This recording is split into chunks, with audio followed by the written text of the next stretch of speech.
اقنور با کودکان زیادش در یک خانه گیلی در کناره بیشکک به سر میبرد. او 4 دختر و 1 پسر خرد دارد که دیر باز انتظارش بودند. اقنور به اینجا با امید زندگی بهتر 4 سال پیش از دهه آمد. اون زمان او حتی تصور نمیکرد که روز 5 فرزندش را به تنهایی کلان میکند. شوهر اقنور همیشه پسر میخواست ولی تقدیر یک پی دیگر برایشان دختر را نصیب میکرد. همین سبب شد که در میان زن و شوهر جنجال آغاز شد.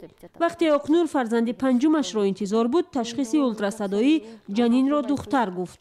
پدر خانواده به غضب آمد و عائله را ترک کرد. همه دوستان مرا طعنه میکردند که پسر ندارم. در این باره زیاد میگفتند. بعد تولد دختری 4م میگفتند انا باز یک دختری دیگر. او هر روز مینوشید. دخترانم را آدم حساب نمیکرد. میگفت که آنها نباید در اینجا باشند. برای من شنیدن این حرفها خیلی سخت بود. نمیخواستم زندگی کنم. اقنور از شوهرش جدا شد. دادگاه شوهرش را موظف کرد که هر ماه 6000 سوم الیمنت پرداخت کند. اما یا با امر تقدیر بود و یا اشتباهی تشخیص پزشکان که طفل پنجم اقنور پسر به دنیا آمد. شوهر سابق با شنیدن این خبر خواست به عائله برگردد. او آمد ولی من دیگر نخواستم همراهش زندگی کنم. دخترانم برایش آدم نبودند. ولی وقتی پسر تولد شد خواست آشتی کند. ولی دختران هم انسانند. در عائله های قرقیزستان اکثرا به تولد پسر ترجیح می دهند.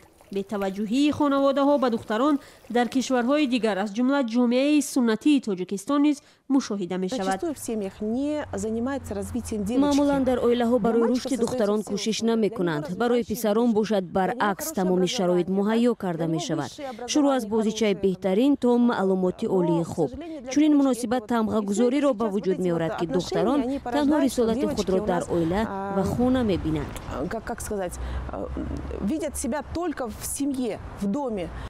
دو دختر بزرگ اقنور در مکتب تحصیل می کنند. آنها زندگی قشاقخانه دارند و نمی توانند برای خود چیزی بیشتری را اجازت بدهند.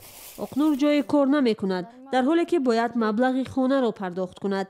برایش والدین که بازنشستند کمک می رسانند.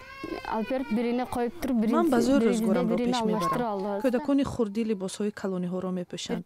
از پول یک نفقه تنها به یک نفرش لباس می خرم و در یک نفقه بعدی به دومش. هر وقتی که برای پرداخت پول خانه مبلغ نمی یابم، صاحب خانه مشکلم را درک می کند.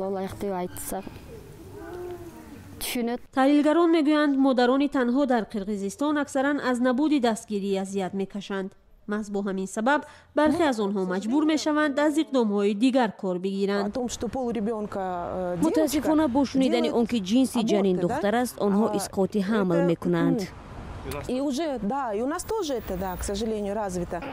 متخصصان هشدار می‌دهند که حالا فرصتی رسیده است که باید مشکلات خانوادگی اقنور و همین گونه از صدها مادران تنها در قرقیزستان را همچون مشکلات حکومتی بررسی و حل کرد.